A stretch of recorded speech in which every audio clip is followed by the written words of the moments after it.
चलिए, so good morning, good afternoon, good evening to all of you. I hope सभी आप अच्छे होंगे। एक लंबी सांस लो और कहो जो भी हुआ अच्छा हुआ, जो भी होगा बहुत अच्छा होगा। आए हम कुछ अच्छा करने हैं। तो एक लंबी सांस लो और पूरे सेंसेस के साथ, पूरे शिद्दत से कहो इस बार 80 पार। टैक्सेशन में उसके नीचे तो हम बिल्कुल भी नहीं सोचेंगे। डन। चलिए दोस्तों, अब हम स्टार्ट करते हैं हमारा रिवीजन। आज के रिवीजन में हम कंपोजिशन स्कीम लेंगे। और कोई स्टूडेंट को अगर यहाँ पे आज ये सेशन पहली बार कर रहा है तो मैं आपको बता दूं कि ये सेशन जो है इसके पहले यहाँ पे टोटल 4 सेशन हो गया है, लेक्चर 00 से लेके लेक्चर 03 तक। ओके, तो इसके पहले टोटल 4 सेशंस हो गया है। और आपको अगर यहाँ आगे के सेशन कंटिन्यू करने हैं तो आपको vsmartacademy.com पे लॉगिन करना पड़ेगा। लॉगिन कैसे करना है इसका एक वीडियो मैंने वी स्मार्ट एकेडमी के चैनल पे डाला हुआ है, जिसका नाम है अ बिग गिव अवे, जिसमें मैंने पूरा कंप्लीट आपको लॉगिन प्रोसीजर एक्सप्लेन किया हुआ है। साथ साथ में मैं डिस्क्रिप्शन में भी डाल दूंगा। उस तरह से आप सारे सब्जेक्ट के जो रैपिड रिवीजन बैच है वो यहाँ पे वी स्मार्ट एकेडमी के लॉगिन के थ्रू आगे देख पाओगे। दूसरी बात यहाँ पे मैं आपको ये कह दूं कि अगर आपको यहाँ पे चार्ट बुक की पीडीएफ नोट्स चाहिए तो आपको आपके लॉगिन में दी जाएगी, और लॉगिन में मटेरियल कंटेंट में आपको दिया जाएगा। साथ साथ में हमारी टेलीग्राम ग्रुप की लिंक भी लॉगिन में दी गई है, तो आप उससे भी कनेक्ट हो सकते हो। और मैं आपको ये कह दूं कि क्वेश्चनएयर की पीडीएफ कॉपी नहीं है। बार बार क्वेश्चन आप पूछ कर स्पैम मत करो। क्वेश्चनएयर की डिजिटल कॉपी है। अगर आपको क्वेश्चनएयर या PDF of chart book by करनी है, जो फिजिकल कॉपी बाय करनी है, तो आपको अभी बहुत कम प्राइस में हमने वी स्मार्ट एकेडमी के वेबसाइट के लॉगिन पे आपको अवेलेबल करवा के दिया है। तो आप जीएसटी का क्वेश्चनएयर वहां से बाय कर सकते हो। आई होप आपको सारी इंफॉर्मेशन मिल गई होगी। और जो भी स्टूडेंट को कोई इशू होगा, जो मैंने कुछ क्वेश्चंस देख रहा हूँ, कुछ स्टूडेंट को टेक्निकल इशू है, तो अपने ऑर्डर आईडी और आपको कल कब कॉल बैक करना है उसका टाइमिंग डाल दीजिए। मेरी टीम ट्रैक कर लेगी और आपको आज कॉल बैक कर देगी। ठीक है, तो जिसको भी कोई प्रॉब्लम यहाँ पे। और एक बात ये कह दूं कि ये रिवीजन बैच की कोई सीरियल की वगैरह नहीं है।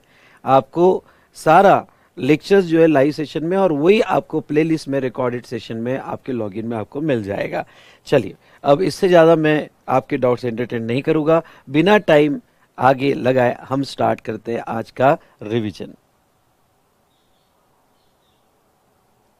नहीं, आज फेस टू फेस नहीं है।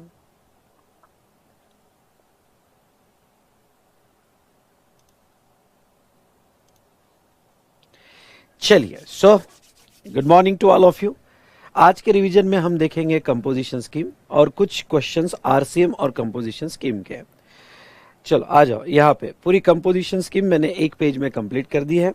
तो ये कंपोजिशन स्कीम जो है यहाँ पे डिटेल में हम डिस्कस करेंगे। आ जाइए, तो रेडी हो जाओ। कंपोजिशन स्कीम पढ़ने के पहले कुछ डेफिनेशन पढ़ना जरूरी है।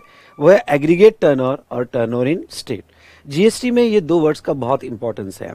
यहाँ पे एग्रीगेट टर्नओवर जो है कंपोजिशन स्कीम में यूज किया जाता है, ऑडिट के लिए यूज किया जाता है, as well as aggregate turnover जो है यहाँ थ्रेशोल्ड जो फॉर रजिस्ट्रेशन है, थ्रेशोल्ड फॉर रजिस्ट्रेशन है, उसके लिए भी यूज किया जाता है। ओके, एग्रीगेट टर्नओवर में क्या लेना है आपको? एग्रीगेट टर्नओवर में आपको ऑल टैक्सेबल सप्लाई लेना है। ख्याल से सुनिएगा। जो भी आप टैक्सेबल सप्लाई कर रहे हो, गुड्स का, सर्विस का, बोथ का, ऑल टैक्सेबल सप्लाई लेना है जिसके ऊपर लेवी है। तो aggregate value of all taxable supply. लेकिन इसमें एक पॉइंट जो है आपको बहुत याद रखना है, और वो कौन सा? आपको ये इस बात का पूरा ख्याल रखना है कि अगर कोई आपने इनवर्ट सप्लाई किया होगा, अंडर आरसीएम होगा, तो वो आपका टर्नओवर नहीं है। इवन दो रिवर्स चार्ज में आप जो है टैक्स दे रहे होगे, लेकिन वो आपके सप्लायर का टर्नओवर है, आपका टर्नओवर नहीं है। इसलिए रिवर्स चार्ज वाला बहुत सी बार एग्रीगेट टर्नओवर के कैलकुलेशंस के प्रॉब्लम्स आते हैं। क्वेश्चन ऐसे मैंने लिए हैं और कि 2 बार एग्जाम में पूछे हैं। ओके, 2 बार उन्होंने एग्जाम में पूछे हैं, तो आपको इस बात का ख्याल रखना है कि अगर कोई रिवर्स चार्ज वाली वैल्यू दी होगी तो आपको वो आपके एग्रीगेट टर्नओवर में नहीं लेना है। उसके बाद में वो कहते हैं एग्रीगेट टर्नओवर में एग्जाम सप्लाई भी इंक्लूड होगा। एग्जाम सप्लाई की डेफिनेशन ऑलरेडी मैंने आपको पढ़ाई। एग्जाम सप्लाई में 3 सप्लाई आते हैं भाई। कौन से 3 सप्लाई आते हैं? नील रेट सप्लाई, वोनली एग्जाम्ड और non taxable supply. Yes, exempt supply में ये 3 सप्लाई आते हैं। मतलब हम कंक्लूड क्या कर सकते हैं कि एग्जाम सप्लाई में आपको लिखना है तो लिख सकते हो कि वोनली एग्जाम या फिर नील रेट या एंड नॉन टैक्सेबल सप्लाई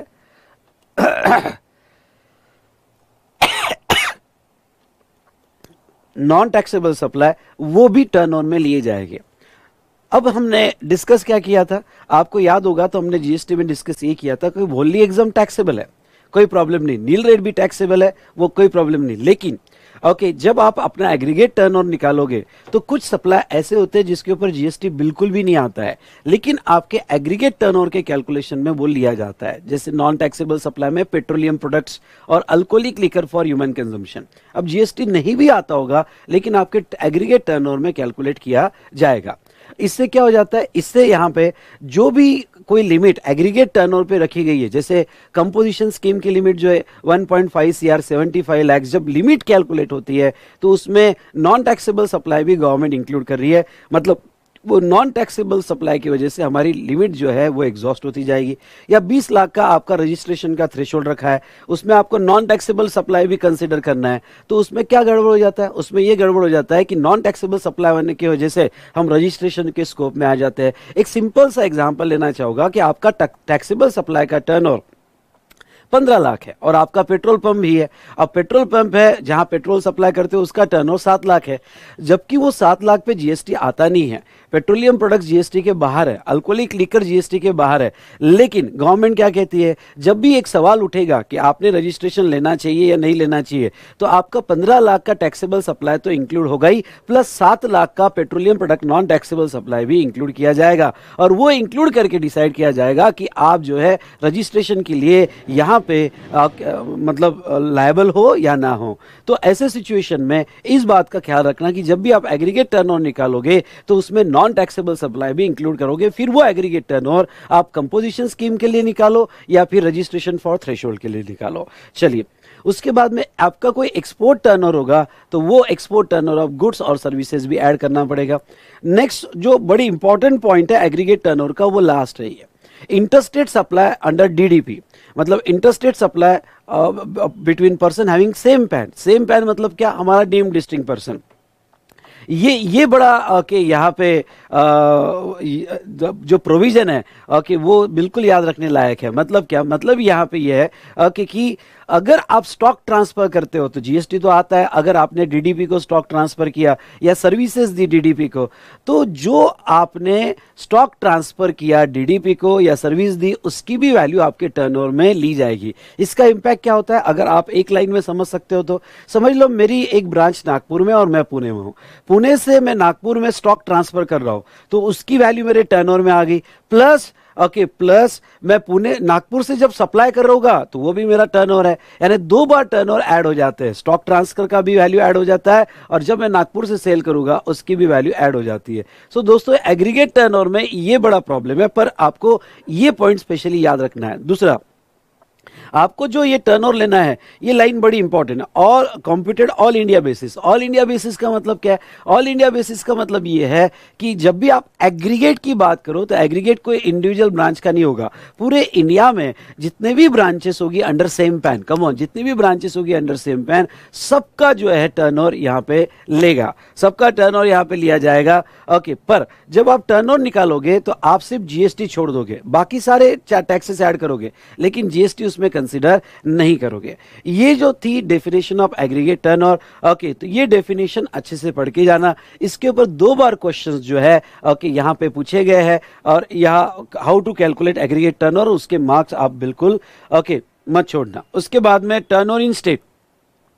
बेटा टर्नओवर इन स्टेट और एग्रीगेट टर्नओवर डेफिनेशन लगभग सेम है। जैसे मैं पहले पढ़ लेता हूं और इस दोनों का एक थीन लाइन डिफरेंस आपको बताने की कोशिश करता हूं।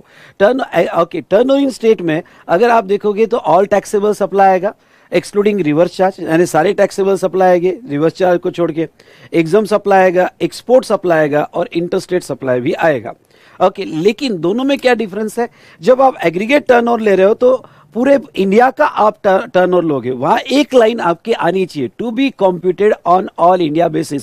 स्टूडेंट से होने वाली मिस्टेक, जब यहाँ पे टेस्ट सीरीज जो ली जाती है तो टेस्ट सीरीज में कभी मैंने एग्रीगेट टर्नओवर पे कोई प्रैक्टिकल क्वेश्चन पूछ लिया या फिर मैंने यहाँ डेफिनेशन पूछ ली, तो स्टूडेंट क्या करते हैं, स्टूडेंट यहाँ पे क्या है कि ये 5 पॉइंट लिख लेते हैं, ये पॉइंट लिखना भूल जाते हैं। कौन सा? To be computed on all India basis. अरे भाई वही तो जान है एग्रीगेट टर्नओवर की। ओके, वो लाइन अगर भूल गए तो फिर कहा क्या? और स्टूडेंट क्या भूल जाते हैं? बट एक्सक्लूड, ब्लड ये लिखो कि उसमें जीएसटी इंक्लूड नहीं किया जाएगा, जीएसटी छोड़ के आपकी वैल्यू ली जाएगी।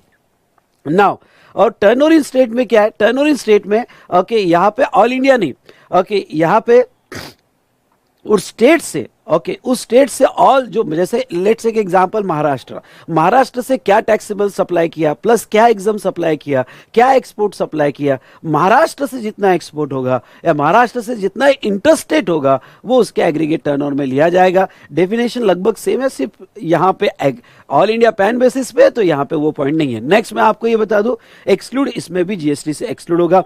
तीसरा एग्जाम सप्लाई। एग्जाम सप्लाई मैंने कहा नील रेट, वोनली एग्जाम और नॉन टैक्सेबल सप्लाई, ये एग्जाम सप्लाई के डेफिनेशन में आते हैं। ये तो जो डेफिनेशन है सेक्शन 2 की डेफिनेशन है, सेक्शन 26 और सेक्शन 2 ओके 112, ये डेफिनेशन जो है पूरे एक्ट को लागू है। लेकिन हम जब जीएसटी लॉ पढ़ेंगे, ध्यान से सुनना, हम जब जीएसटी लॉ में कंपोजिशन स्कीम पढ़ेंगे तो कंपोजिशन स्कीम में आगे एक सेक्शन 10 के 2 एक्सप्लेनेशन आते हैं। अगर आपके पास रेगुलर बुक होगी तो रेगुलर बुक में एक्सप्लेनेशन टू सेक्शन 10 आखिरी में लिया है मैंने, और 2 एक्सप्लेनेशन आते हैं। वो ये कहते हैं, वो क्या कहते हैं, ये पॉइंट बहुत इंपॉर्टेंट है, ये पॉइंट बहुत इंपॉर्टेंट है। वो क्या कहते हैं कि जब भी आप एग्रीगेट टर्नओवर निकालोगे, जब भी आप एग्रीगेट टर्नओवर निकालोगे या टर्नओवर इन स्टेट निकालोगे for composition levy specially, for composition levy specially, तो कुछ बातें आपको इंक्लूड करनी पड़ेगी और कुछ बातें आपको एक्सक्लूड करनी पड़ेगी। मतलब क्या? मतलब ये जो एग्रीगेट टर्नओवर है ये तो आएगा ही, ये तो आएगा, plus specially for composition levy के लिए आपको कुछ इंक्लूड करना पड़ेगा और कुछ एक्सक्लूड करना पड़ेगा। तो भाई ओके, ये जो नीचे वाला पॉइंट है आपने जरूर ध्यान देना, स्पेशली फॉर कंपोजिशन के भी। सर आप ये 3 बार क्यों कर रहे हो स्पेशली फॉर कंपोजिशन लेवी? मतलब क्या? जब आप एग्रीगेट टर्नओवर निकालोगे थ्रेशोल्ड फॉर रजिस्ट्रेशन, यानी 10 लाख 20 लाख 40 लाख, ओके उसके लिए ये पॉइंट नहीं कंसीडर करना है, उसके लिए इतनी ही डेफिनेशन कंसीडर करनी है। लेकिन कंपोजिशन लेवी के लिए ये डेफिनेशन के साथ ओके ये भी कंसीडर करना है कि क्या इंक्लूड करना है और क्या एक्सक्लूड करना है। भाई वो क्या इंक्लूड करना है क्या एक्सक्लूड करना है देख लेते हैं। अब वो क्या कहते हैं? वो ये कहते हैं कि जब एग्रीगेट टर्नओवर निकालोगे तो shall includes value of supplies made by such person from first day of April of financial year up to the date when it become liable for registration under this act. Okay, liable for registration under this act. चलिए okay, मेरे साथ ये example imagine कीजिए, और अगर आपको imagine होता है तो बिल्कुल बेटा यहाँ पे ओके मुझे मेरा एग्जाम्पल होने के बाद मुझे इमेजिनेशन पावर आपकी बहुत स्ट्रांग चाहिए। जितना ज्यादा आप इमेजिन करोगे और जितनी ज्यादा आपकी इमेजिनेशन पावर होगी उतना लाइफ में आपको सक्सेस मिलेगी। ओके, सक्सेस आपको बहुत पॉजिटिव रिजल्ट आएंगे। तो नाउ यहां पे जैसे जैसे कंपोजिशन लेवी कहती है कि अगर आपका aggregate turnover in preceding financial year 1.5 crore होगा या 75 लाख होगा इन स्पेशल कैटेगरी ऑफ स्टेट, और सर्विस होगा तो 50 लाख। 2 स्कीम है। ओके, 1.5 करोड़ 75 लाख ये मैन्युफैक्चरर, ट्रेडर और रेस्टोरेंट कैटरिंग के लिए, और 50 लाख जो है वो प्रीडोमिनेंटली सर्विस प्रोवाइडर के लिए है। Okay, clear? यस और नो? चलो अब दोस्तों देखो, यहां पे पिछले साल मेरा पहला साल था। ओके, इमेजिन करना, पिछला साल मेरा last year preceding financial year was my first financial year. उसमें क्या था, मैंने पहले 20 लाख पे थ्रेशोल्ड लिया था क्योंकि मुझे थ्रेशोल्ड अवेलेबल था। मैंने पहले 20 लाख पे थ्रेशोल्ड लिया था। अब मैंने थ्रेशोल्ड लेने के बाद मेरा टर्नओवर हुआ, थ्रेशोल्ड लेने के बाद मेरा टर्नओवर हुआ और वो हुआ 140 लाख, मतलब 1.4 CR। तो 20 लाख थ्रेशोल्ड था प्लस 1.4 मेरा ओके यहाँ पे एक्स्ट्रा टर्नओवर हुआ पिछले साल। तो मुझे ये बताओ कि जब मैं प्रीसीडिंग फाइनेंशियल ईयर का एग्रीगेट टर्नओवर निकालोगा तो मेरा एग्रीगेट टर्नओवर क्या होगा, थ्रेशोल्ड को छोड़ के, यानी जब मैं लायबल हुआ वहां से, okay, from the first day April till I am liable for registration, यानी जब मैं थ्रेशोल्ड में था वो छोड़ के जो एक्स्ट्रा हुआ 1.4 वही लूंगा, या फिर 1 अप्रैल से लेके till I liable for registration, यानी थ्रेशोल्ड वाला भी मैं कंसीडर करूंगा, यानी मेरा 1.4 होगा या 1.6 होगा एग्रीगेट टर्नओवर। बताओ प्लीज, बताओ बेटा।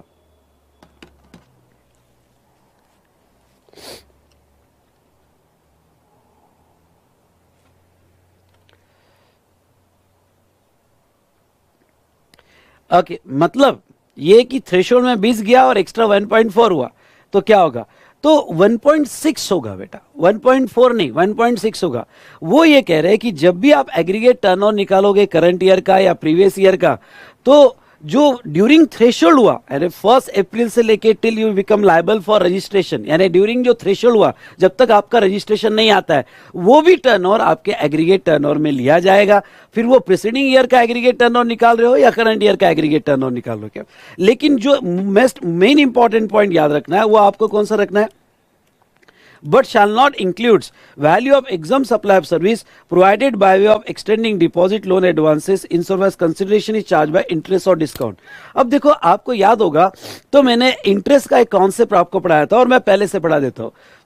देखिए, पूरे जीएसटी में 2 टाइप के इंटरेस्ट आपको बहुत अच्छे से पढ़ने हैं। पहला इंटरेस्ट, ध्यान सुनिएगा, आपका पहला इंटरेस्ट है लोन एडवांसेस और deposit for use of money. आपने जो इंटरेस्ट लगाया वो इंटरेस्ट ओके सर्विस कही जाती है, पर वो सर्विस एग्जम्प्ट है, यानी लोन एडवांसेस और डिपॉजिट का जो इंटरेस्ट है वो एग्जम सप्लाई है, वो एग्जम्प्ट है। फिलहाल गवर्नमेंट उसके ऊपर जीएसटी नहीं लगा रही है। हाँ, एक दूसरा इंटरेस्ट जो है वो interest on delay payment of tax, यानी आपके कस्टमर, आपने कस्टमर को गुड्स बेचा, आपने कस्टमर को सर्विस बेची, और वो जो गुड्स और सर्विस आपने कस्टमर को बेची वो कस्टमर जो है यहाँ पे लेट पे कर रहा है तो उसका भी एक इंटरेस्ट लगता है और वो इंटरेस्ट पे जीएसटी आता है।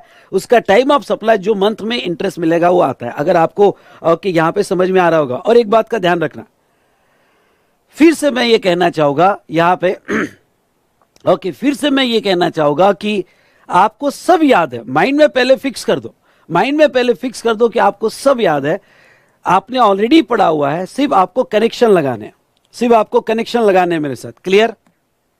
ओके, जो भी आपने पढ़ा हुआ है फिर से आपके मेमोरी के न्यूरोज जो है ओके यहां पे कनेक्ट करने हैं। तो यहां मैं बस इतना ही कहना चाहूंगा कि वो क्या कह रहे हैं, वो वाला इंटरेस्ट जो लोन एडवांसेस और डिपॉजिट का है वो आपके एग्रीगेट टर्नओवर में स्पेशली फॉर कंपोजिशन लेवी मत लेना sorry, specially for composition levy मत लेना। मतलब क्या, मतलब ये है कि जब भी आप एग्रीगेट टर्नओवर निकाल रहे हो, अब एग्रीगेट टर्नओवर कंपोजिशन लेवी में आपको प्रीसीडिंग ईयर में भी निकालना पड़ता है, करंट ईयर में भी निकालना पड़ता है। हम कंपोजिशन लेवी में आगे देखेंगे तो प्रीसीडिंग ईयर और करंट ईयर में निकालना पड़ता है, फिर वो 1.5 करोड़ हो, 75 लाख हो या 50 लाख हो।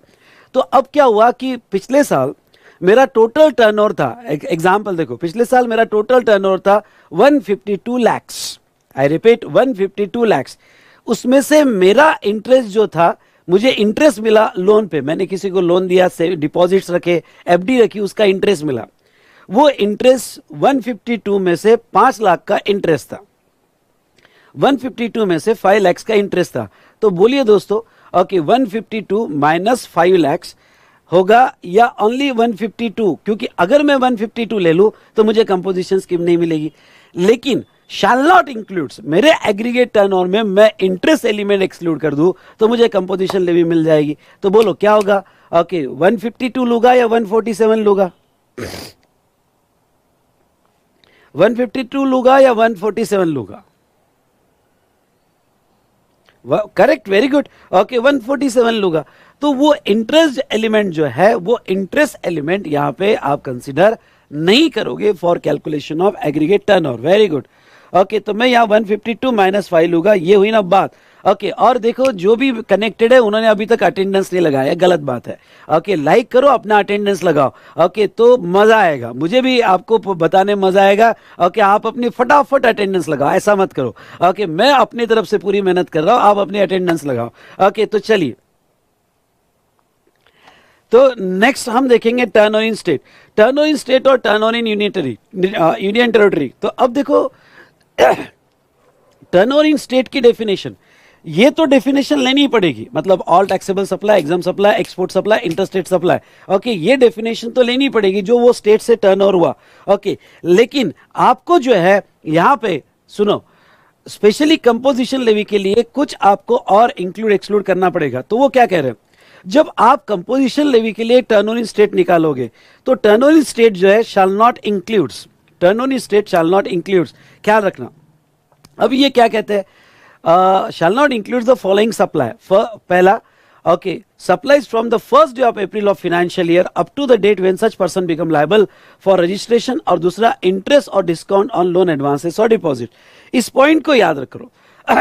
ये पॉइंट क्या कहता है, ये पॉइंट यहाँ पे ये कहता है, अब मैं आपको आगे तो रिवाइज करवा दूंगा, पर अभी थोड़ा समझ लो।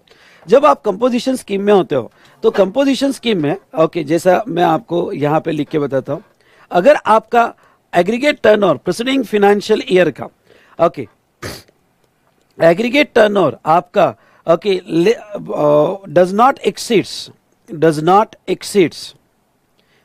एक्सीड्स, अगर 10 की कंपोजिशन होगी तो 150 lakhs या 1.5 CR, आप कोई एक आदत लगाना, आइदर CR या लैक्स, 1.5 CR या 75 lakhs, और 10-A की स्कीम होगी तो 50 लाख, जो प्रीडोमिनेटली सर्विस प्रोवाइडर पे है। ठीक है, तो अगर आप ये कंडीशन फुलफिल करते हो तो आपको कंपोजिशन लेवी मिल जाती है, मतलब आप जो है जीएसटी, ओके, 1% या 5% या 6% से करंट फाइनेंशियल ईयर में पे कर सकते हो। ओके, यानी लो रेट का आपको बेनिफिट मिल जाता है। पर क्या पूरा फाइनेंशियल ईयर होगा? नहीं। ओके, करंट ईयर में भी ये लिमिट जो है 1.5 CR या 75 lakhs या 50 lakhs, इतने अमाउंट तक ही आप 1%, 5% या 6% पे जीएसटी दे सकते हो। यानी आप करंट ईयर एग्रीगेट टर्नओवर इतने पे आप इतना जीएसटी दे सकते हो। अगर इसके बाद भी आपका टर्नओवर होता है तो आपको नॉर्मल रेट से जीएसटी देना पड़ेगा। चलो, ये बात हो गई। अब आप जब जीएसटी देते हो तो जीएसटी टर्नओवर इन स्टेट पे देते हो, मतलब जैसा आपकी एक ब्रांच महाराष्ट्र में, एक ब्रांच राजस्थान में, एक ब्रांच यहाँ पे, ओके, एमपी में है, तो जो महाराष्ट्र से टर्नओवर हुआ उसका जीएसटी कंपोजिशन लेवी में महाराष्ट्र से दोगे, जो राजस्थान से हुआ वो राजस्थान में दोगे। यानी टैक्स पे करते वक्त, यानी जो आप 1% का टैक्स पे करोगे या 5% का टैक्स पे करोगे या 6% का टैक्स पे करोगे, तो वो स्टेट वाइज पे करोगे आप, वो टोटल पे नहीं दोगे। तो जो टर्नओवर इन स्टेट पर आप टैक्स देते हो, ये टर्नओवर इन स्टेट निकालते वक्त, ओके, आपको दो चीजें नहीं लेनी है। यानी ये जब 1% ऑफ टैक्स आप पे करते हो तो आपको दो चीजें नहीं लेनी है। ओके, कौन सी दो चीजें नहीं लेनी है? तो आपको पहला, ओके, वो कहते हैं कि जब आप टैक्स पे करने जाओगे तो जो थ्रेशोल्ड वाला, अगर आपने करंट ईयर में थ्रेशोल्ड लिया होगा, आपने करंट ईयर में 20 लाख का थ्रेशोल्ड लिया होगा या 10 लाख का थ्रेशोल्ड लिया होगा या 40 लाख का थ्रेशोल्ड लिया होगा। थ्रेशोल्ड की 3 लिमिट है। ओके, तो 40 लाख का थ्रेशोल्ड लिया होगा, हम रजिस्ट्रेशन चैप्टर में पढ़ेंगे। तो अगर ये 3 थ्रेशोल्ड्स आपने लिए होंगे, 10, 20 और 40, तो ये जो है इस पे थ्रेशोल्ड मतलब क्या? थ्रेशोल्ड मतलब नो जीएसटी, आपने जीएसटी नहीं दिया। तो जब आप 1% पे करोगे तो ये जो लिमिट थी 10 लाख, 20 लाख, 40 लाख, ये एक्सक्लूड करके जो आगे का होगा उस पे आपको 1% देना पड़ेगा। लेट्स से एग्जांपल, आपका थ्रेशोल्ड 10 लाख है, सॉरी, आपका थ्रेशोल्ड 20 लाख है, तो आगे आपने कितना टर्नओवर किया? तो आपने आगे जो टर्नओवर किया है वो 1.3 CR है, तो आपको 1% 1.3 CR का देना पड़ेगा। आप स्पेशल कैटेगरी भी ऑफ स्टेट में है और आपने समझ लो थ्रेशोल्ड 20 लाख दिया, तो 55 लाख पे ही आपको जो है आगे जी 1% देना पड़ेगा। और अगर आप सर्विस में हो, यानी आप 6% की स्कीम ले रहे हो, तो उसमें आपने थ्रेशोल्ड 20 लाख लिया है, तो आपको बचे हुए 30 लाख पे ही 6% का टैक्स देना पड़ेगा। इन शॉर्ट, ओके, वो क्या कहते हैं? वो ये कहते हैं कि जब बात एग्रीगेट की होगी तो थ्रेशोल्ड वाला ऐड करो, क्योंकि वो भी आपका टर्नओवर है। पर जब आप टैक्स पे करने के लिए टर्नओवर इन स्टेट निकाल रहे हो, आई रिपीट, टैक्स पे करने के लिए टर्नओवर इन स्टेट निकाल रहे हो, तो फिर थ्रेशोल्ड पे टैक्स मत दो, वो तो आपका थ्रेशोल्ड था। ओके, थ्रेशोल्ड पे टैक्स मत दो, उसके आगे का जो लिमिट है उस पे टैक्स दो। बड़ा टेक्निकल डिस्कशन था, लेकिन समझ में आया क्या आपको? ये बताइए। प्लीज बताइए समझ में आया कि नहीं आया? आया होगा तो यस कीजिएगा। ओके, और अभी तक सबकी अटेंडेंस नहीं लगी है, क्यों नहीं लगी है सबकी अटेंडेंस? ओके, फटाफट अटेंडेंस मारो। सोए हो क्या सभी?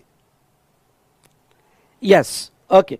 तो एग्रीगेट टर्नओवर के लिए थ्रेशोल्ड वाला ऐड होगा, लेकिन टर्नओवर इन स्टेट निकालने के लिए वो ऐड नहीं होगा। ये हुई ना अच्छी बात। और दूसरा जब आप टर्नओवर इन स्टेट निकालोगे तो उसमें भी इंटरेस्ट डिस्काउंट वगैरह एक्सक्लूड करोगे। आई रिपीट, जब आप टर्नओवर इन स्टेट निकालोगे तो उसमें भी interest discount, okay, interest on loan या discounting, okay, cheque discounting, bill of exchange discounting, वो आप एक्सक्लूड करोगे। ये हुई ना बात। चलिए, तो यहां पे हमने ओके एग्रीगेट टर्नओवर और टर्नओवर इन स्टेट और एग्जाम सप्लाई और स्पेशली कंपोजिशन लेवी के लिए ये दो फैक्टर का आपको ध्यान रखना है। ओके, दो फैक्टर का ध्यान रखना है। चलिए, अब मैं आता हूं कंपोजिशन स्कीम में। अभी तक तो हम डेफिनेशन देख रहे थे। ओके,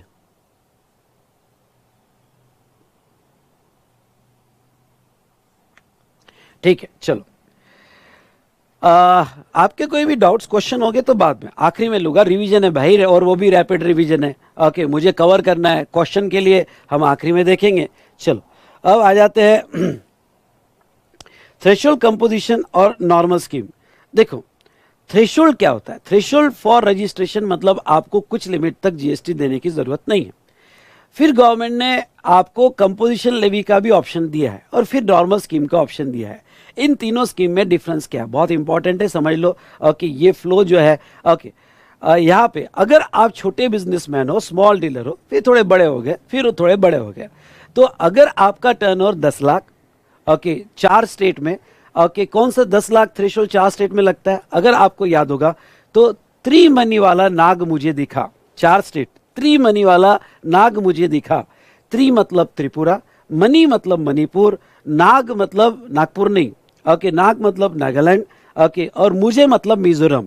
ओके, तो त्रिमनी वाला नाग मुझे दिखा। ओके, तो यहाँ पे त्रिपुरा, मणिपुर, नागालैंड एंड मिजोरम, ये जो 4 स्टेट है, ये 4 स्टेट में 10 लाख का लिमिट है। इसके अलावा नॉर्मल लिमिट 20 लाख का है। और अगर आप एक्सक्लूसिवली सप्लाई ऑफ गुड्स में हो, आई रिपीट, आप एक्सक्लूसिवली सप्लाई ऑफ गुड्स में हो, तो कुछ स्टेट छोड़ के 40 लाख का लिमिट है। वो हम बाद में देखेंगे, वो हम बाद में देखेंगे। ओके, तो अब यहां पे थ्रेशोल्ड, थ्रेशोल्ड मैन्युफैक्चरर को भी मिलता है, आप ट्रेडर हो गए तो ट्रेडर को भी मिलता है और सर्विस प्रोवाइडर को भी मिलता है। अब बात आती है कंपोजिशन लेवी की।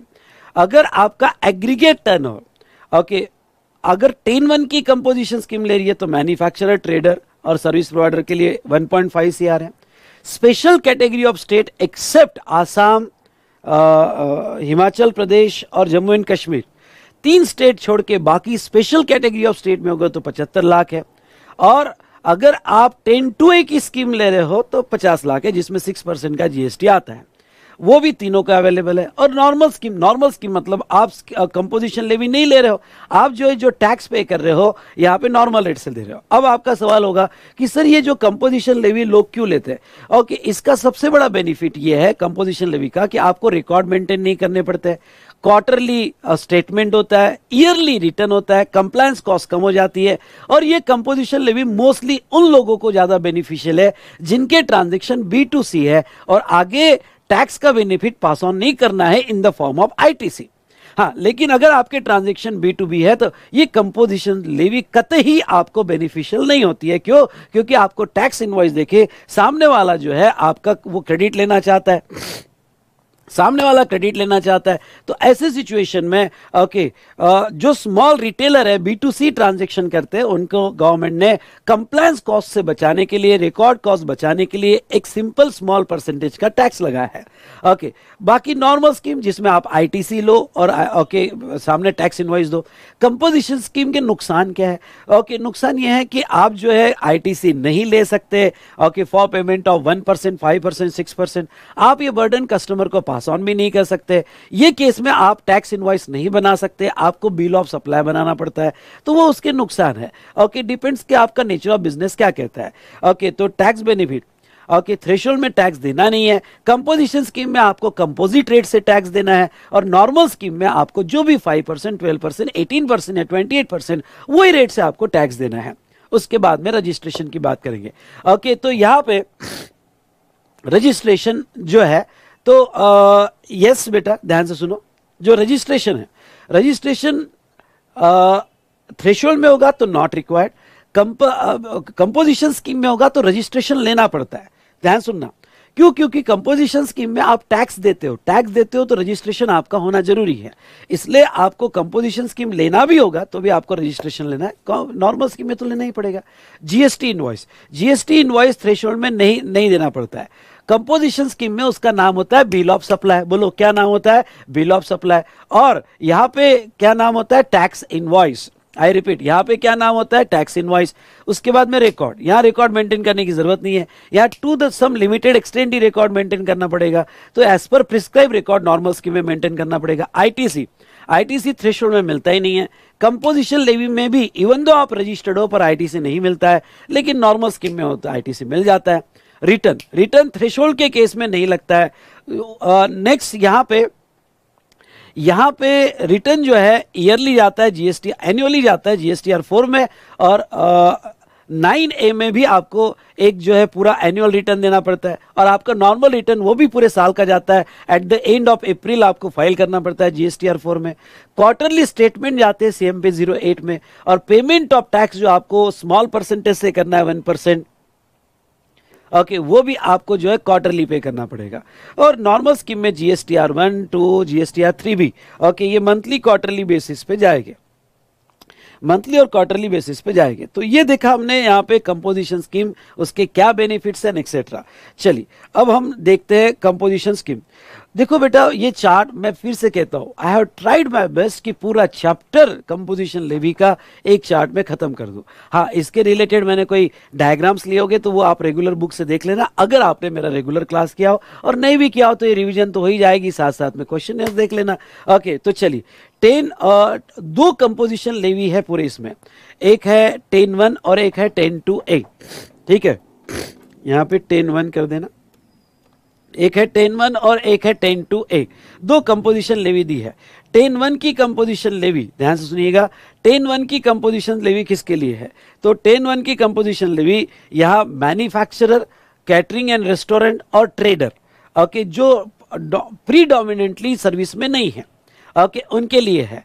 तो यहाँ 10(1) की कंपोजिशन स्कीम लेवी देखो, अप्लीकेबल टू रजिस्टर्ड पर्सन, मतलब क्या कि अगर आप कंपोजिशन स्कीम लेवी लेना चाहते हो तो आप रजिस्टर्ड पर्सन होना चाहिए, whose aggregate turnover in preceding financial year. हाँ, अगर आपको कंपोजिशन लेवी लेनी है तो आपको करंट ईयर नहीं देखना है, आपको प्रीसीडिंग फाइनेंशियल ईयर देखना है। Whose aggregate turnover in preceding financial year is not exceeding 75 lakhs। Okay, अगर आप स्पेशल कैटेगरी ऑफ स्टेट में हो तो 75 lakhs, अदर देन ये बहुत इंपॉर्टेंट है, हिमाचल प्रदेश, आसाम और जम्मू एंड कश्मीर, मतलब okay, special category of state में हो तो ये 3 स्टेट छोड़ के 75 लाख की ही लिमिट आपको मिलेगी। अगर आपका एग्रीगेट टर्नओवर पिछले साल अगर 75 lakhs या उससे कम होगा, ओके, 75 lakhs या उससे कम होगा तो आपको कंपोजिशन स्कीम नहीं मिलेगी। और सॉरी 75 lakhs से उससे कम होगा तो आपको कंपोजिशन लेवी मिल जाएगी, बट .75 lakhs होगा तो भी मिल जाएगी, 75 lakhs से एक्सीड होता है तो नहीं मिलेगी। और बाकी अदर स्टेट हो गए इंक्लूडिंग हिमाचल प्रदेश, आसाम और जम्मू एंड कश्मीर, तो वो सिचुएशन में लिमिट अप्लीकेबल है 150 lakhs। ठीक है, अब ये जो लिमिट मिलती है अप्लीकेबिलिटी में, आप थोड़ा ये डाल दो, अप्लीकेबिलिटी में आप यहां लिख सकते हो, ये जो अप्लीकेबल है कंपोजिशन लेवी, लिखना है तो लिख देना, मैन्युफैक्चरर, यहाँ पे मैन्युफैक्चरर, रेस्टोरेंट एंड कैटरिंग और ट्रेडर जो गुड्स में डील करते हैं, ओके, और ये स्पेशली सप्लाई ऑफ गुड्स, और एक सर्विस है और वो सर्विस है मैन्युफैक्चरर, ओके, वो सर्विस है मैन्युफैक्चरर। ठीक है, हाँ, अब नेक्स्ट जो इंपॉर्टेंट मार्जिनल सर्विस वाला कंसेप्ट समझ लो। ये मार्जिनल सर्विस यानी क्या? अब देखो 10(1) की कंपोजिशन स्कीम ये सप्लाई ऑफ गुड्स जो होता है उनको ध्यान में रखते हुए बनाई गई है, और वहां 1.5 करोड़ का बेनिफिट दिया गया है। दूसरी बात यहां पे ध्यान से सुनना, यहां पे जो है ओके, मैन्युफैक्चरर और ट्रेडर को दिया और एक ही सर्विस है, और वो सर्विस है restaurant catering. Okay, restaurant catering के अलावा बाकी दूसरे सर्विस को यहाँ पे अगर आप प्योरली सर्विस प्रोवाइडर हो तो यहाँ पे कंपोजिशन लेवी नहीं मिलती है। नाउ अगर रेस्टोरेंट कैटरिंग होगा तो आपको 1.5 करोड़ तक का कंपोजिशन लेवी मिल जाता है। नाउ नेक्स्ट पॉइंट, यहां पे लेकिन गवर्नमेंट ने यहां पे 10(2) में एक रिस्ट्रिक्शन डाला है, conditions for eligibility of composition levy. अगर 10(2) की एक रिस्ट्रिक्शन देखते हैं तो वो क्या कहता है कि वो can not supply any service, यानी जो 10(1) का कंपोजिशन लेवी ले रहा है मैन्युफैक्चरर, ट्रेडर और रेस्टोरेंट कैटरिंग। अब एग्जांपल लेते हैं मैन्युफैक्चरर सप्लाई ऑफ गुड्स कर रहा है, तो सप्लाई ऑफ गुड्स के साथ साथ कोई भी सर्विस नहीं दे सकता, कोई भी नहीं दे सकता, ना टैक्सेबल दे सकता ना एग्जाम दे सकता। ये 10(2) की कंडीशन है। आगे जाके तो कोई भी सर्विस नहीं दे सकता। ट्रेडर जब सप्लाई ऑफ गुड्स करेगा तो उसके साथ कोई भी सर्विस नहीं दे सकता। रेस्टोरेंट कैटरिंग खुद एक सर्विस है। अगर वो रेस्टोरेंट कैटरिंग के अलावा दूसरी कोई भी सर्विस वो प्रोवाइड नहीं कर सकता अंडर सेम पैन। ये रिस्ट्रिक्शन डाला हुआ है। अब ये रिस्ट्रिक्शन डालने की वजह से गड़बड़ क्या हो जाएगी, क्योंकि रिस्ट्रिक्शन तो आगे, गड़बड़ क्या हो जाएगी, तो ये तो मैन्युफैक्चरर ट्रेडर के हाथ ही बन जाएंगे। भाई आजकल के जमाने में थोड़ी बहुत सर्विसेज देनी पड़ती है अपने गुड्स के साथ, इसलिए ये थोड़ी बहुत सर्विस देने के लिए गवर्नमेंट ने एक प्रोविजो अलाउ किया है। और वो ये अगर याद आए तो अच्छी बात, proviso 2 to section 10(1), come on, proviso 2 to section 10(1), और इसने थोड़ा यहाँ पे रियायत दी है। और ये रियायत दी है कि ये जो 3 लोग हैं, मैन्युफैक्चरर, रेस्टोरेंट कैटरिंग और ट्रेडर, ये जो है कुछ लिमिट तक सर्विस दे सकते हैं अगर इन्हें कंपोजिशन लेवी रखना है। देखो गवर्नमेंट कह रही है कि अगर आप दो जो आपको सर्विस देना है, लेकिन अगर हमारे से कंपोजिशन लेवी का बेनिफिट लेना है तो 10(1) की स्कीम में आप इतने लिमिट तक जो है सर्विस दे सकते हो। इससे ज्यादा दिया तो उसी दिन कंपोजिशन लेवी विड्रॉ कर ली जाएगी। भाई यहाँ पे कितने लिमिट तक दे सकते हो, तो मे सप्लाई सर्विसेज, ये 3 लोग may supply services up to value कितना, 10% ऑफ टर्नओवर इन स्टेट। किसका? 10% ऑफ टर्नओवर इन स्टेट और union territory in preceding financial year और ₹5 lakh whichever is higher. और ये लिमिट स्टेट वाइज है। हर स्टेट में जहां पे भी आपकी ब्रांच होगी, उस स्टेट का जो टर्नओवर इन स्टेट होगा इन प्रीसीडिंग फाइनेंशियल ईयर, ख्याल रहे, turnover in state of preceding financial year, और union territory in preceding financial year, तो पिछले साल का उस स्टेट का जो टर्नओवर है, वो टर्नओवर का 10% और 5 lakh whichever is higher, इतने लिमिट तक आप करंट ईयर में अपने गुड्स के साथ सर्विस दे सकते हो। और जो गुड्स के साथ सर्विस दोगे वहां आपको 1% का ही जीएसटी लगेगा। और ये लिमिट स्टेट वाइज है। और whichever is higher, let's take example, आपका प्रीसीडिंग फाइनेंशियल ईयर का turnover in state of Maharashtra होगा और वो 60 लाख है, तो 60 लाख का 10% और 5 lakh whichever is higher, मतलब 6 लाख आपको मिल जाएगा। यहाँ ये लिमिट आपको हर स्टेट में मिलेगी। आपका राजस्थान में भी है तो राजस्थान में भी इतना लिमिट तक आप प्रोवाइड कर सकते हो। बट एग्रीगेट टर्नओवर, आप इतनी सर्विस दे सकते हो, but aggregate turnover does not exceed 1.5 CR। ठीक है, aggregate turnover does not exceed 1.5 CR। Done. चलिए, और ये कहते हैं कि जब आप पिछले साल का टर्नओवर इन स्टेट निकालोगे तो उसमें भी इंटरेस्ट कंसीडर नहीं करोगे, इंटरेस्ट ऑन लोन, एडवांसेस और डिपॉजिट नहीं लोगे। लेट्स टेक एग्जांपल, यानी इन सिंपल वर्ड एक लाइन में कहो कि आगे तो मैंने कहा है इंटरेस्ट का एलिमेंट आप कोई कैलकुलेशन में नहीं लोगे, ये मैंने यहां पे लिमिट में दिया है। अब वो क्या कहते हैं यहां पे ध्यान से सुनिएगा, सुनो। जैसे पिछले साल मेरा टर्नओवर इन स्टेट था 60 लाख इन the state of Maharashtra. 60 lakh में से यहां पे 5 लाख इंटरेस्ट अमाउंट थी ऑन लोन, एडवांसेस और डिपॉजिट। तो जब आप 10% का कैलकुलेशन कर रहे हो तो 60 माइनस 5 यानी कितना बचा, 55 का 10% यानी कितना हुआ, 5.5। तो 5.5 और 5 lakh whichever is higher, मतलब मुझे करंट ईयर में कितना सर्विस अलाउ होगा, तो करंट ईयर में मैं यहां पे 5.5 तक का सर्विस दे सकता हूं। I hope you understood. तो ये था regarding to marginal service limit. इसके ऊपर क्वेश्चन आने के पूरे चांसेस है एग्जाम के लिए। इससे इससे रिलेटेड जो भी क्वेश्चंस हो गए वो ध्यान से देख के जाना, स्पेशली आरटीपी के क्वेश्चंस या फिर एग्जामिनेशन क्वेश्चंस, क्योंकि क्वेश्चन रिपीट हो सकता है मार्जिनल सर्विस पे। ओके, अब ये फटाफट, कभी कभी ऐसे स्ट्रेट फॉरवर्ड क्वेश्चन आ जाते हैं, और ऐसे अगर स्ट्रेट फॉरवर्ड क्वेश्चन आते हैं तो मार्क्स मत छोड़ना। What are the conditions for eligibility of composition levy under section 10(1) की स्कीम लेना है तो क्या कंडीशंस है? ओके, तो यहां पे okay, person opting for 10(1) scheme, manufacturer हो, कैटरिंग और ट्रेडर हो, cannot supply any service unless allowed. Proviso 2 में जो अलाउ किया मार्जिनल सर्विस उतना अलाउ होगा, बाकी सर्विस नहीं देंगे। अगर बाकी सर्विस दिया तो उसी दिन कंपोजिशन लेवी विड्रॉ हो जाएगी। ये ख्याल में रखना कि these conditions are applicable only for current financial year and not for previous year. Conditions जो दी है only for current financial year.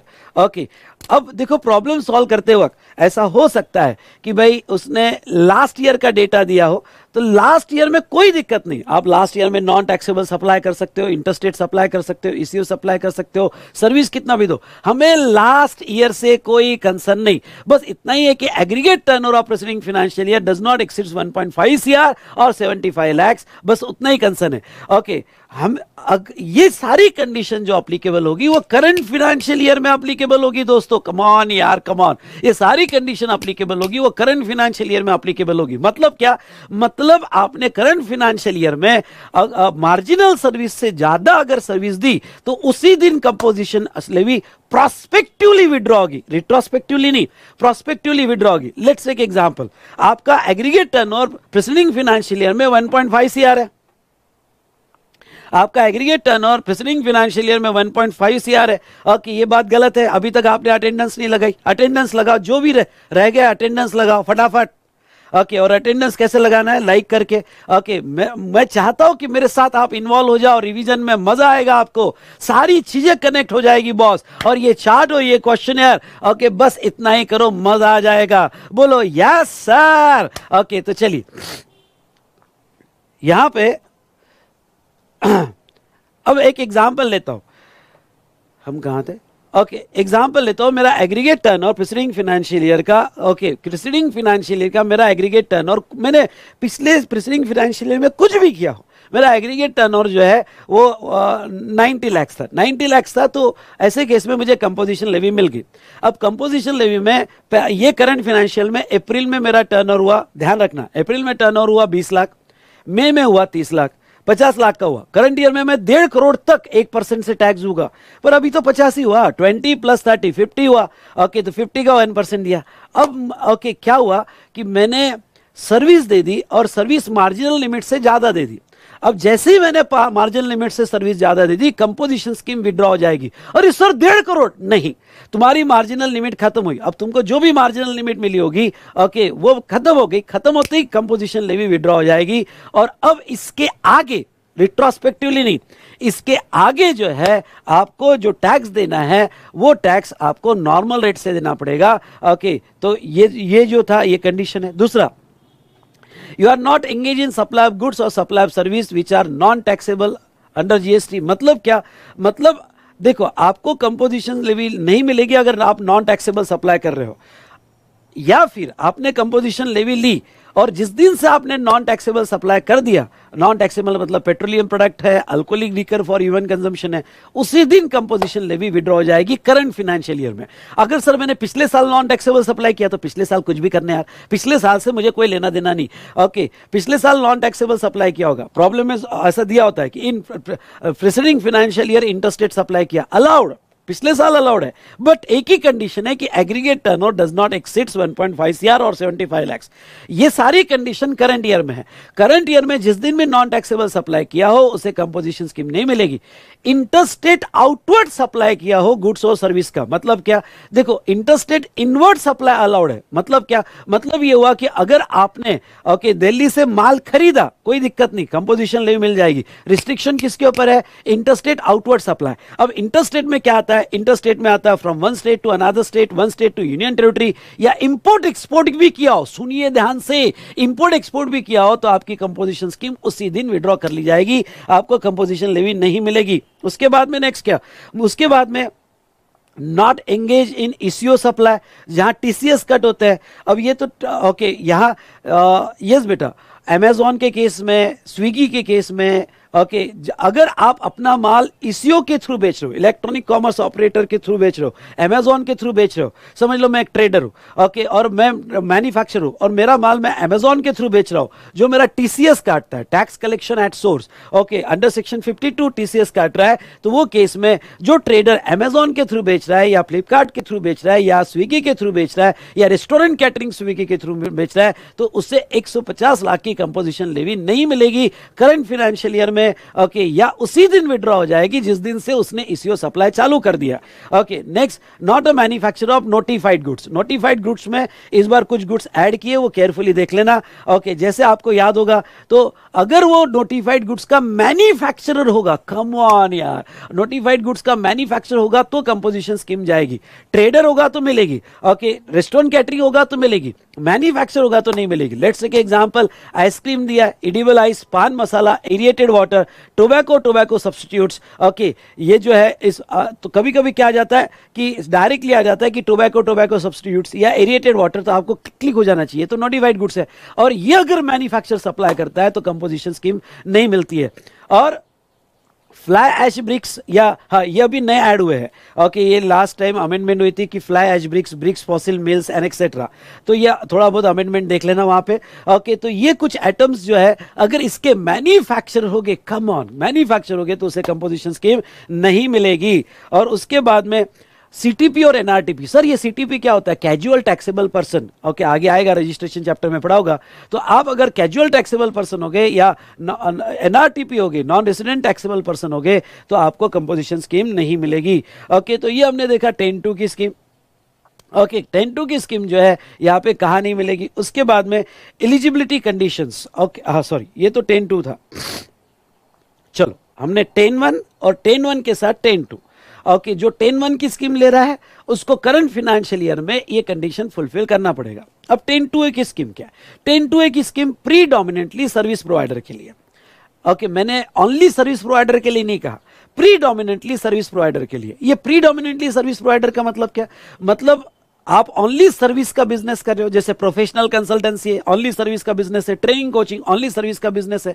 तो अगर आप यहां पे सर्विस का बिजनेस कर रहे हो तो वो सिचुएशन में आपको 10(1) की स्कीम नहीं मिलेगी। क्यों? क्योंकि 10(1) की स्कीम को क्लियर कहती है कि अगर आप सर्विस प्रोवाइडर हो तो नहीं। और ये भी मार्जिनल सर्विस की लिमिट जो मिली है वो मैन्युफैक्चरर, रेस्टोरेंट और ट्रेडर को मिली है। अगर आप ओनली सर्विस देते हो तो 10(2) तो क्लियर कहता है कि नहीं मिलती है 10(1) की स्कीम। मतलब क्या? मतलब गवर्नमेंट का ऑब्जेक्ट बहुत क्लियर है कि जो सर्विस प्रोवाइडर है उनको 1.5 करोड़ तक हम कंपोजिशन स्कीम नहीं देंगे। यार 1.5 करोड़ से सिर्फ 1% हमें टैक्स देगा, ये तो गलत है ना, कि 1.5 करोड़ तो ओनली 1%। नहीं, सर्विस प्रोवाइडर को हम 1.5 करोड़ का बेनिफिट नहीं देंगे। हाँ, सर्विस प्रोवाइडर को अगर बेनिफिट लेना है तो 50 लाख तक का बेनिफिट देंगे, वो भी 6% के हिसाब से। ओके, तो जो सर्विस प्रोवाइडर है, तो गवर्नमेंट ने सर्विस प्रोवाइडर के लिए दूसरी कंपोजिशन लेवी बनाई और 10(2) है। पर ख्याल रहे, ये स्कीम मैन्युफैक्चरर और ट्रेडर को मिल सकती है, मैन्युफैक्चरर और ट्रेडर को भी मिल सकती है जो इधर एलिजिबल नहीं हुए। जनरली थोड़ा ब्रॉड सेंस में समझ लो, फिर टेक्निकल वर्ड्स में जाता है। वो मैन्युफैक्चरर, ट्रेडर, ओके, जिनके सर्विसेज डोमिनेंट है। जैसा मैं कोई यहाँ पे, मैं भी बुक सेल करता हूँ लेकिन मेरी ट्रेनिंग कोचिंग सर्विस डोमिनेंट है, बुक्स छोटे कभी कभी सेल कर लेता हूँ, उसका भी ट्रेडिंग होता है। तो जो ऐसे ट्रेडर है, जैसे एक सर्विस सेंटर का मेन डोमिनेंट सर्विस है, कभी कभी ट्रेडिंग भी कर लेता है, स्पेयर पार्ट्स भी बेच देता है, तो वो ट्रेडर है या छोटे छोटे मैन्युफैक्चरर है। ओके, तो ऐसे सिचुएशन में यहां पे ऐसा मत समझना कि ये ओनली सर्विस प्रोवाइडर के लिए है, ये वो भी मैन्युफैक्चरर और ट्रेडर, ओके, जो 10(1) में एलिजिबल नहीं हुए। 10(1) में एलिजिबल नहीं हुए, क्यों नहीं हुए? क्योंकि उनकी सर्विसेज बहुत ज्यादा है, मार्जिनल सर्विस से ज्यादा है। ओके, तो ऐसे छोटे ट्रेडर जिनकी सर्विसेज बहुत ज्यादा है और मार्जिनल सर्विस से ज्यादा है, ऐसे मैन्युफैक्चरर जिनकी सर्विसेज बहुत ज्यादा है, मार्जिनल से ज्यादा है, और वो 10(1) 10(2) में एलिजिबल नहीं हुए, वो यहां पे 10(1) 10(2) में एलिजिबल नहीं हुए, वो 10(2) की स्कीम लेंगे। 10(2) ख्याल रखना, ऐसा लिखना है आपको, वो 10(2) स्मॉल ए नहीं लिखना है। ओके, समझा कि नहीं समझा? यस बोलिए। ओके, और यहां पे जितने भी स्टूडेंट देख रहे हैं, अटेंडेंस लगाए कि नहीं लगाए? यस बोलिए। ओके, तो ऐसे सिचुएशन में बेटा ध्यान सुनो, कि ये भी रजिस्टर्ड पर्सन को मिलती है whose aggregate turnover in preceding financial year जो है 50 लाख या उससे कम होना चाहिए, ओके, तो ही उसकी कंपोजिशन स्कीम मिलेगी। और ये हर पर्सन को मिलेगी जो 10(1) 10(2) के लिए एलिजिबल नहीं हुआ, ओके, मतलब एक प्योरली सर्विस प्रोवाइडर हो तो आप यहां एलिजिबल नहीं हुए, ध्यान सुनना, आप प्योरली सर्विस प्रोवाइडर हो तो आप यहां एलिजिबल नहीं हुए, तो फिर 10(2) में 50 लाख की स्कीम आप ट्राई कर सकते हो, ओके। तो आप अगर मैन्युफैक्चरर हो पर आपकी सर्विस बहुत ज्यादा है तो फिर आप यहां एलिजिबल नहीं होगे क्योंकि सर्विस मार्जिनल सर्विस से ज्यादा है, तो फिर आप यहां ट्राई कर सकते हो। आप अगर ट्रेडर हो और आपकी सर्विस बहुत ज्यादा है, प्रीडोमिनेंट सर्विस है, तो आप यहां ट्राई कर सकते हो। मतलब क्या, मतलब ये 10(2) स्कीम प्रीडोमिनेंटली सर्विस प्रोवाइडर को ध्यान में रखते हुए बनाया गया है। यहां तक समझा क्या? बोलिए यस, ओके। अब 10(2)A जो है, 10(2)A में सेम कंडीशंस है जो हमने यहां पे, इसलिए देखो आपको बहुत अच्छा मैच करके दिया। 10(2)A की स्कीम लेना है 50 लाख की, तो उसमें भी आपने नॉन टैक्सेबल सप्लाई नहीं करना चाहिए। अब देखो पहली कंडीशन तो डाल नहीं सकते ना, क्योंकि इधर हमने पहली कंडीशन क्या डाली है कि वो सर्विस में नहीं होना चाहिए, यहां तो नहीं डाल सकते ना, ऐसे कैसे डालेंगे यार, ये स्कीम ही तो सर्विस प्रोवाइडर की है, अगर ये स्कीम ही सर्विस प्रोवाइडर की है तो यहां कैसे ये कंडीशन डालेंगे? तो यहां पे जो है, हाँ, बाकी कंडीशन सेम है कि उसने नॉन टैक्सेबल सप्लाई नहीं करना चाहिए, उसने इंटरस्टेट आउटवर्ड सप्लाई नहीं करना चाहिए, उसने ईसीओ सप्लाई नहीं करना चाहिए, वो नोटिफाइड गुड्स का, नोटिफाइड गुड्स यानी वही नोटिफाइड गुड्स का मैन्युफैक्चर नहीं होना चाहिए, और सीटीपी एनआरटीपी नहीं होना चाहिए। तो ऐसे सिचुएशन में ये कंपोजिशन स्कीम उसको यहां पे मिल जाएगी, और ये कंडीशंस हमने देखी। उसके बाद में proviso to section 10(2), okay, proviso to section 10(2) क्या कहता है? यह कहता है कि eligibility criteria for composition scheme, sorry proviso 10(2) ये कहता है अगर ये स्कीम मिलेगी तो सबको मिलेगी, नहीं तो किसी को नहीं मिलेगी। मतलब क्या? मतलब ये इंस्टीट्यूट का फेवरेट क्वेश्चन है, बहुत सी बार क्वेश्चन पूछते हैं कि भाई मेरी एक से ज्यादा ब्रांचेस है, महाराष्ट्र में है, राजस्थान में है, गोवा में है, ओके, और मेरा एग्रीगेट टर्नओवर सबका मिला के अभी छोटा है। भाई मैं ब्रांचेस तो बड़ी बना लेता हूँ, अलग अलग जगह बनाता हूँ, मेरा एग्रीगेट टर्नओवर जो है कम है, ओके, तो मुझे सिर्फ महाराष्ट्र में कंपोजिशन स्कीम लेनी है और अदर स्टेट में नहीं लेनी है, तो क्या मैं ऐसा कर सकता हूं? नहीं। अगर कंपोजिशन स्कीम एलिजिबल होगी तो सबके लिए एलिजिबल होगी, मिलेगी तो सबको मिलेगी, नहीं तो किसी को नहीं मिलेगी, ओके। यानी कोई भी एक ब्रांच इनएलिजिबल हो गया, कम ऑन, कोई भी एक ब्रांच इनएलिजिबल हो गया तो उसको कंपोजिशन स्कीम विड्रॉ हो जाएगी। अब देखो समझ लो, मैंने महाराष्ट्र में भी ली है, राजस्थान में भी ली है मेरी ब्रांच में, पर राजस्थान वाले ने इंटरस्टेट सप्लाई कर दिया, जो राजस्थान की मेरी ब्रांच है उसने इंटरस्टेट सप्लाई कर दिया, गया वहां विड्रॉ हुआ तो सबका विड्रॉ हो जाएगा, वहां विड्रॉ हो गया तो सबका विड्रॉ हो जाएगा। तो कंपोजिशन स्कीम मिलेगी तो सबको मिलेगी, नहीं तो किसी को नहीं मिलेगी। और एक एग्जांपल लेता हूं, समझ लो आपकी ब्रांच मणिपुर में है और एक ब्रांच महाराष्ट्र में। अब महाराष्ट्र के लिए 1.5 करोड़ का लिमिट है, मणिपुर के लिए यहां पे 75 लाख का लिमिट है। अब प्रॉब्लम क्या है, अगर आपका एग्रीगेट टर्नओवर पिछले साल का 90 लाख होगा, एग्रीगेट मतलब महाराष्ट्र और मणिपुर का मिला के आपका एग्रीगेट टर्नओवर कितना होगा? 90 लाख। अगर आप महाराष्ट्र के एंगल से देखो तो 1.5 करोड़ के नीचे है, लेकिन आप मणिपुर के एंगल से देखो तो 75 लाख के ऊपर है, तो 75 लाख के ऊपर है, इसलिए मणिपुर ब्रांच एलिजिबल नहीं हुआ। और बॉस, अगर मणिपुर ब्रांच एलिजिबल नहीं हुआ ना तो महाराष्ट्र को भी नहीं मिलेगा। क्यों? क्योंकि अगर एक को नहीं मिला तो किसी को नहीं मिलेगा। ओके, तो आई होप आप ये तीनों एग्जाम्पल से समझ गए होंगे प्रोविजो टू सेक्शन 10(2) क्या कहता है, और सेम प्रोविजो 10(2)A के स्कीम में भी है, यानी दोनों के लिए कॉमन प्रोविजो है कि अगर मिलेगी तो सबको मिलेगी, नहीं तो नहीं मिलेगी। ओके, यहां पे, यहां तक समझा नहीं समझा, मुझे आंसर दीजिए बेटा, यहां तक समझा नहीं समझा, फटाफट आंसर दीजिएगा। Yes,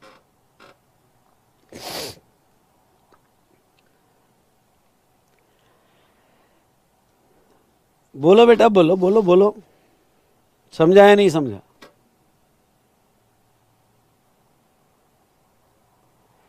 very good.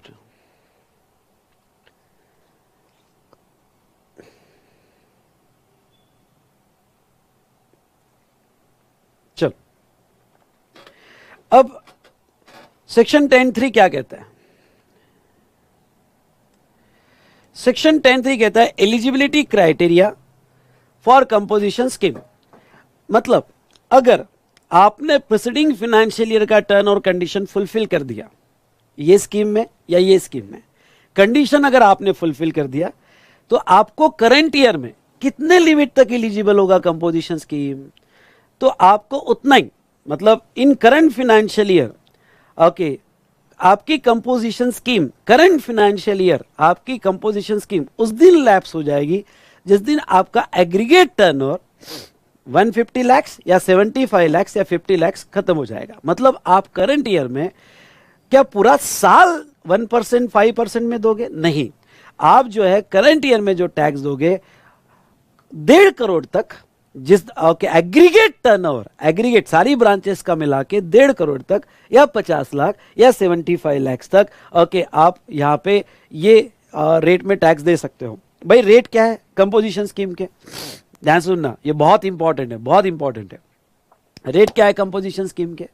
अगर आप मैन्युफैक्चरर हो तो CGST SGST 0.5 मतलब 1% और 1% ऑफ टर्नओवर इन स्टेट लेना है, क्योंकि आपको स्टेट वाइज टैक्स देना पड़ता है। Catering restaurant 2.5 of turnover in state, और ट्रेडर होगा तो 1% रेट है और 1% ऑफ टर्नओवर ऑफ टैक्सेबल, यहां स्पेशली सुनना, turnover of taxable supply of goods और सर्विसेज इन अ स्टेट और यूनियन टेरिटरी। और आप 10(2)A की स्कीम में होगे तो 6% का रेट दिया है। कम ऑन, 10(2)A की स्कीम में होगे तो आपको क्या, ओके 6% का रेट दिया है टर्नओवर इन स्टेट। और ये स्कीम ऑप्शनल है, वेरी इंपॉर्टेंट पॉइंट, ये स्कीम ऑप्शनल है, मतलब कंपलसरी नहीं है। आपको लेना है तो ले सकते हो, नहीं तो आप नॉर्मल स्कीम में जा सकते हो। एक जो मैं डिफरेंस बताना चाहता हूं, डिफरेंस ये है कि पहले इसमें टर्नओवर इन स्टेट दिया है, दूसरे इसमें टर्नओवर इन स्टेट दिया है, और ये 6% में भी टर्नओवर इन स्टेट दिया है। लेकिन स्पेशली ट्रेडर के लिए जो गुड्स में सप्लाई करता है, उसके लिए turnover of taxable supply of goods और सर्विस क्या है। तो इन दोनों में डिफरेंस क्या है? जब भी मैं टर्नओवर इन स्टेट कहूंगा तो आपको taxable supply plus exempt plus nil, इसका 1% और 5% निकालना है। यानी उसमें अगर एग्जाम सप्लाई होगा तो वो भी ऐड करना है, नील रेट होगा वो भी ऐड करना है, और उसका 1%। मतलब ये हुआ सर, हम ये 1% एग्जाम का भी देंगे। हाँ, अगर आप मैन्युफैक्चरर है, रेस्टोरेंट कैटरिंग है, तो आप तीनों का ऐड करके 1 और 5 दोगे। ओके, क्योंकि turnover in state includes all taxable supply, all exempt supply, nil rate supply. Export होगा तो कंपोजिशन स्कीम मिलती नहीं है, क्योंकि एक्सपोर्ट तो इंटरस्टेट है, नॉन टैक्सेबल तो इंटरस्टेट है। हाँ, लेकिन आपका एग्जम्प्ट होगा, ओके ओनली एग्जम्प्ट या नील रेट होगा, तो वो ऐड कर 1% होगा। लेकिन ट्रेडर के केस में, कम ऑन यार, ट्रेडर के केस में okay turnover of taxable supply of goods और service in the state, trader के केस में ओके आपको एग्जम्प्ट ऐड नहीं करना है, ओके नील रेट ऐड नहीं करना है, ओनली टैक्सेबल लेना है। आपको लिखना है तो लिख देना है यहां पे, डोंट ऐड एग्जम्प्ट और नील, डोंट ऐड एग्जम्प्ट और नील रेट, ये आपको ऐड नहीं करना है। डन। हाँ, अब जो 6% वाला स्कीम है 10(2)A का, ओके वो भी टर्नओवर इन स्टेट का है, उसमें भी टैक्सेबल। टर्नओवर इन स्टेट मतलब जब 6% निकालोगे तो आपको taxable plus exempt plus nil rate, इसका 6% निकालना है। यानी आपको एक ही केस में टैक्सेबल लेना है, वो है ट्रेडर। बाकी सारे केस में आपको taxable plus exempt plus okay.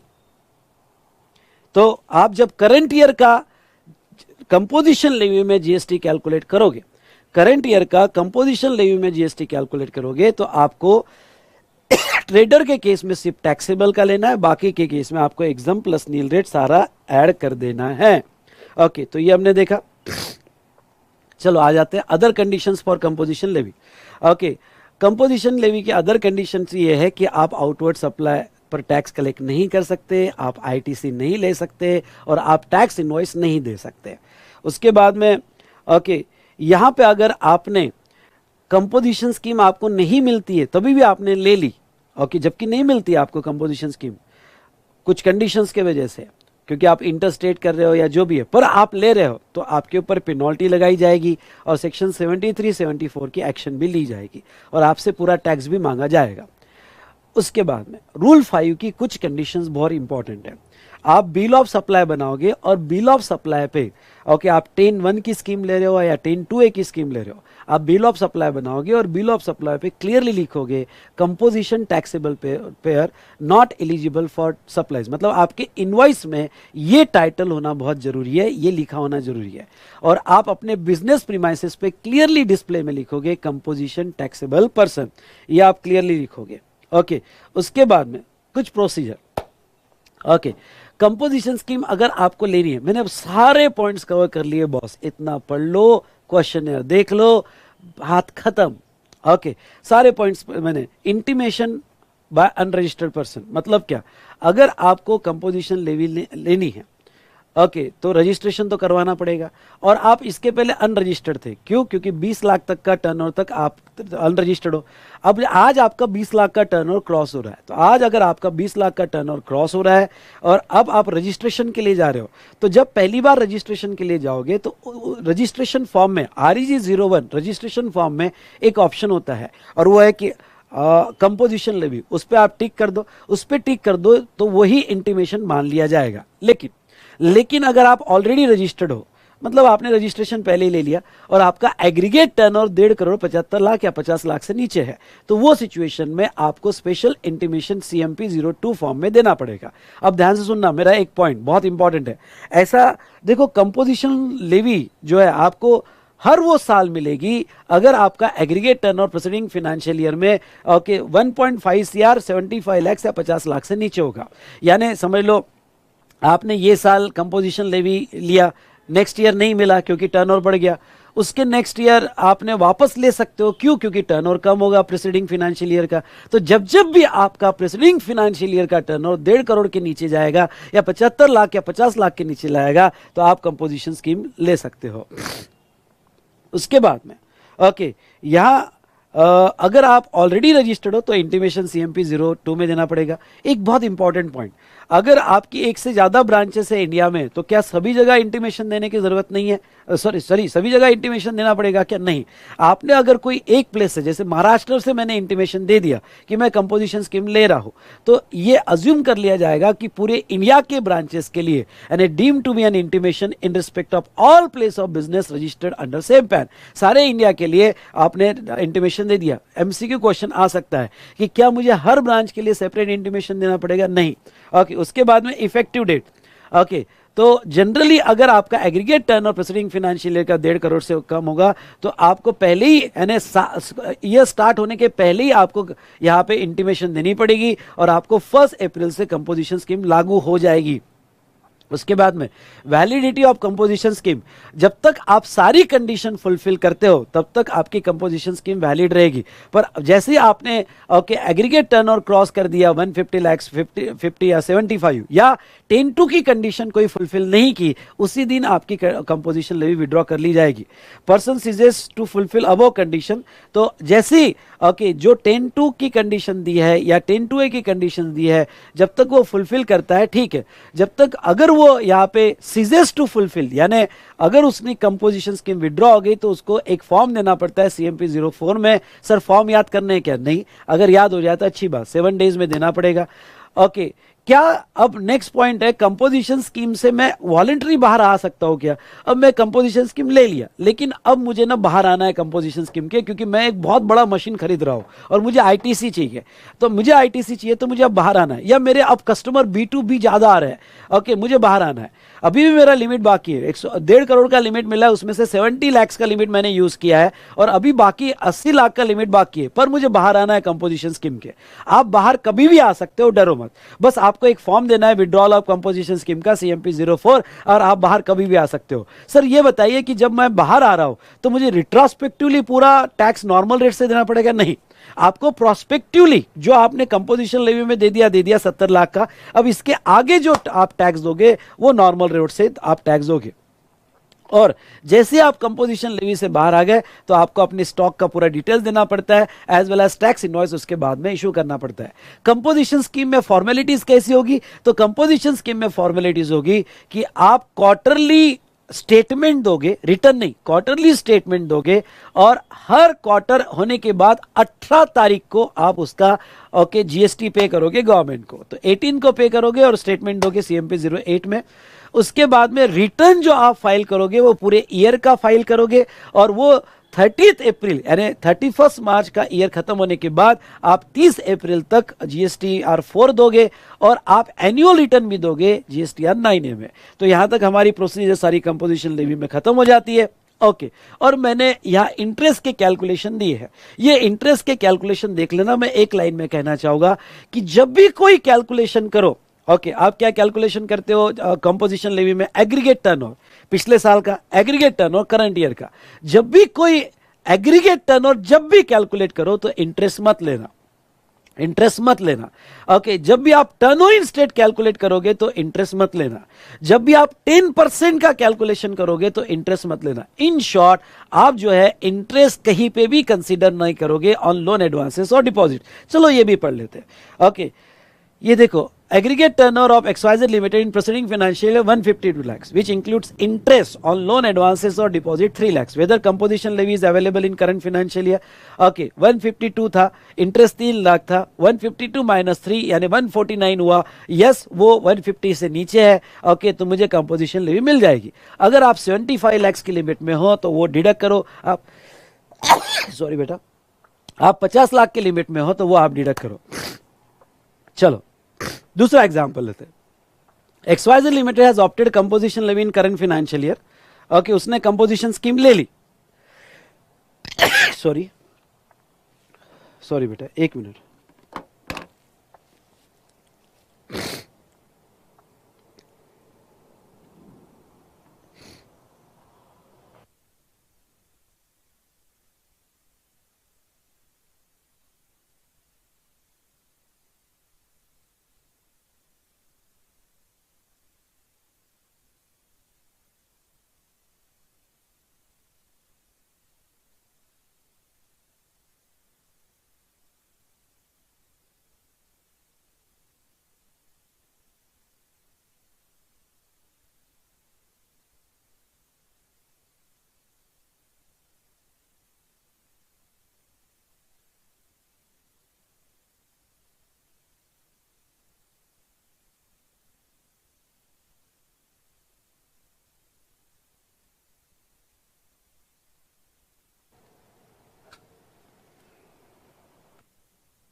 Hello hello hello, आवाज आ रही है?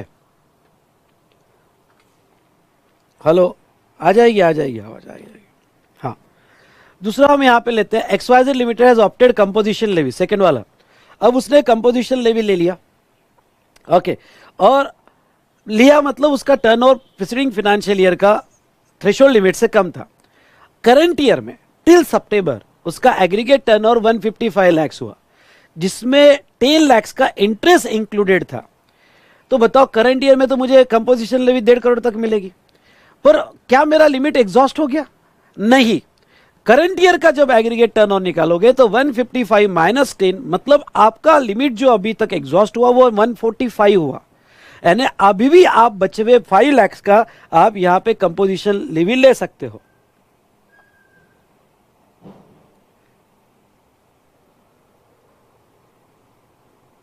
ओके, तो अभी भी आप जो है, यानी जब आप इंटरेस्ट निकालोगे तो प्रीवियस ईयर का aggregate turnover exclude, current year का एग्रीगेट टर्नओवर एक्सक्लूड। डन। उसके बाद में नेक्स्ट क्या है? Manufacturer of PQR limited has obtained composition levy in current financial year. Okay, composition levy उसने ले लिया। ओके, अब आगे टैक्सेबल सप्लाई ऑफ गुड्स है 20 lakh, taxable supply of service है 2 लाख, एग्जाम सप्लाई 1 लाख और इंटरेस्ट ऑन लोन और deposit 0.5 lakh. Calculate GST payable. जब आप GST निकालोगे 1% ऑफ टर्नओवर इन स्टेट, पहली बात तो मैन्युफैक्चरर है तो इसका टैक्सेबल प्लस एग्जाम ऐड करना पड़ेगा। तो 20 गुड्स का लो, सर्विस 2 ले लो, 22 हो गया। एग्जाम भी ऐड करो, एग्जाम यानी क्या, कितना हो गया आपका 23। पर इंटरेस्ट नहीं करोगे, क्यों? क्योंकि जब आप टर्नओवर इन स्टेट निकालते हो तो टर्नओवर इन स्टेट में भी इंटरेस्ट को एक्सक्लूड कर रहे हो। तो जब आप 1% ऑफ टर्नओवर इन स्टेट दोगे तो आप उसमें इंटरेस्ट को एक्सक्लूड करोगे। उसके बाद में नेक्स्ट यहां पे ABC limited has turnover in state of Maharashtra preceding financial year. पिछले साल ABC लिमिटेड का महाराष्ट्र का टर्नओवर 80 लाख था। Turnover include 7 lakh for interest. ये 80 में इंटरेस्ट भी इंक्लूडेड था। Whether ABC limited is eligible for composition levy in current financial year, क्या उसे करंट फाइनेंशियल ईयर में कंपोजिशन लेवी मिलेगी? तो पहली बात तो एबीसी लिमिटेड है, महाराष्ट्र में था। ओके, अगर हम अज्यूम करके चलते हैं कि भाई ये सप्लाई ऑफ गुड्स में है, ओके, और ये ट्रेडर है या फिर मैन्युफैक्चरर है, तो 80-7 पिछले साल का जब एग्रीगेट टर्नओवर निकालोगे तो 80-7 यानी कितना है? 73 आया। मतलब ये हुआ कि वो कंपोजिशन लेवी मिलेगी। अब आगे क्या पूछते हैं? Also what is the amount of marginal limit of service available. जब आप करंट ईयर का मार्जिनल सर्विस लिमिट निकाल रहे हो तो आप कैसे निकालोगे करंट ईयर का मार्जिनल सर्विस लिमिट? ओके, तो पिछले साल का जो टर्नओवर इन स्टेट था, कितना था आपका टर्नओवर इन स्टेट पिछले साल का? 80 लाख, उसका 10%। पर ख्याल रहे, जब आप पिछले साल का टर्नओवर इन स्टेट लेते हो तो उसमें से इंटरेस्ट एक्सक्लूड करना। इंटरेस्ट एक्सक्लूड करना मतलब 80-7 यानी कितना हुआ? 73 का 10% और 5 lakh whichever is higher, वो आपकी मार्जिनल लिमिट की सर्विस होगी। नाउ नीचे क्या दिया देखो, continuing the above example, ABC limited where marginal limit of current financial year 7.3 lakh मिलेगा। Okay, in current financial year till September ABC made supply of 75 lakhs and supply of service 9 lakhs। Okay, जिसमें interest 2 lakhs है, तो क्या उसकी limit exhaust हुई? थोड़ा ये question का समझ लो। आपको करंट ईयर में 7.3 lakhs का मार्जिनल लिमिट मिला है सर्विस, यानी करंट ईयर में आप 7.3 लाख तक सर्विस दे सकते हो।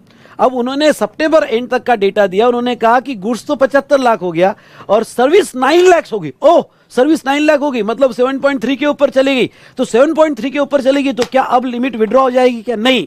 जब करंट ईयर का मार्जिनल लिमिट निकाल रहे हो तो उसमें भी इंटरेस्ट एक्सक्लूड करो, मतलब 9-2 यानी 9-2 अगर आप एक्सक्लूड करोगे तो कितना हुआ? 7 अगर होता है तो वो अभी भी 7.3 के नीचे है। ओके, और 7.3 के नीचे है तो आपको जो है कम अभी भी सर्विस की मार्जिनल लिमिट 0.3 बाकी है। ओके, इन सिंपल वर्ड मेरा ये कहना है कि जो भी इंटरेस्ट सब में से एक्सक्लूड कर देना। अगर ये कहा एग्रीगेट टर्नओवर में included, exclude, turnover in state में एक्सक्लूड, ओके, प्रीवियस ईयर के टर्नओवर में होगा तो एक्सक्लूड, वो एक्सक्लूड करके कैलकुलेशन करना, या आपके मार्जिनल सर्विस में होगा तो एक्सक्लूड। ओके, तो इस तरह से ओके हमने सारे कॉन्सेप्ट देख लिए यहां पे कंपोजिशन लेवी के। ओके, मजा आया बेटा? यस और नो? मजा आया क्या?